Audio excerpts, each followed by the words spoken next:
যে আমরা এখন যাচ্ছি, সামনে একটা লোহার ব্রিজ আছে, লোহার ব্রিজটা দেখতে যাচ্ছি।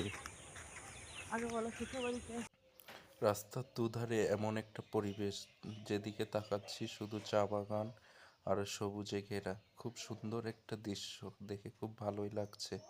চাইলে আপনারাও আসতে পারেন এমন একটা চা বাগান দেখতে, আসলে আপনাদেরও অনেক ভালো লাগবে।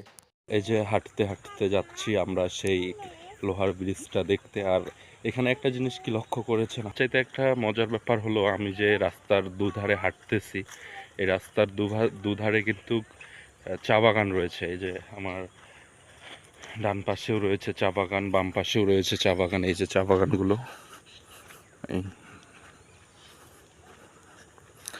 আর আমি এমন একটা ঘর রয়েছে এখানে। আসলে এই ঘরটার মূল উদ্দেশ্য হচ্ছে যে চা পাতা শ্রমিকগুলো যখন কাজ করে তখন এই ঘরটাতে আসে ওরা রেস্ট করার জন্য। তো এই যে চা বাগান দেখছেন, এটা কিন্তু একেবারেই বর্ডার এলাকা। এই যে একটা অটো দাঁড়িয়ে আছে এখানে। কাছাকাছি চলে আসছি সেই লোহার ব্রিজের কাছাকাছি। তো এখানে আসার মূল উদ্দেশ্য হচ্ছে এখানে বিকালবেলাটা অনেক ভালো কাটে সবার, সেই বিকালবেলাটাই দেখার জন্য আসা আমাদের মূল উদ্দেশ্য। আসলে আমাদের করতেছে, আমি কিন্তু একা আসিনি, সামনে আরও কয়েকজন আছে, ওরাও আসছে। ঠিক আছে, এই সেই কাঙ্ক্ষিত সেই লোহার ব্রিজ। আসলে এখানে অনেকেই দেখতে আসে, এখানে অনেকেই আসতেছে। আসলে বিকাল সময়টা এখানে অনেক ভালো লাগবে আপনাদের। এখানে নদী আছে, সেই নদীর দৃশ্য আপনাদেরকে অনেক ভালো লাগবে। আর এখানে একটা সবচাইতে মজার দৃশ্য হচ্ছে যে গরু নিয়ে আসতেছে, আমি আপনাদেরকে দেখাই।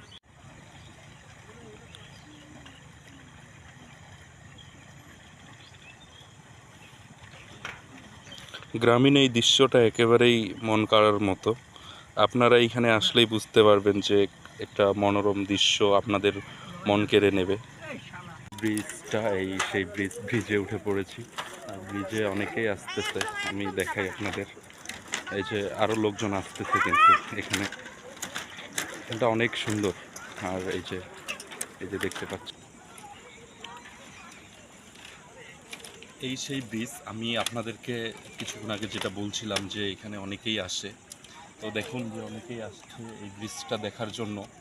আর এখানে সবচেয়ে বড় কথা যে এটা একেবারেই একটা প্রান্তিক এলাকায়, সেটার জন্য এখানে তেমন মানুষজন জানে না। আর আমি আপনাদেরকে ভিডিওর মাধ্যমে বলতে চাই যে আপনারা যদি কেউ আসতে চান, আমার সেই ডিসক্রিপশন বক্সে আমি সেই ভিডিওতে জানাবো যে এই ব্রিজটা কোথায় কোথায়, সব ঠিকানা দেওয়া থাকবে, অবশ্যই আপনারা আসবেন।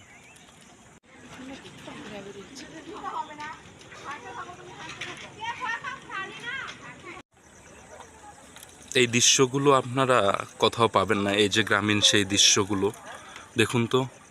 আপনাদের সেই কবিতাটা মনে আছে, পার হয়ে যায় গরু পার হয়ে গাড়ি, দুই ধার উঁচু তার ঢালু তার বালি। এই যে সেই বালির চর জমে গেছে, আর নদী দিয়ে গরু পার হচ্ছে, আর অনেকেই সেই নদীতে ছবি তুলতেছে। এই যে আমি আপনাদেরকে একটু জুম করে দেখানোর চেষ্টা করছি। এই যে অনেক সুন্দর একটা দৃশ্য, আপনাদেরকে অবশ্যই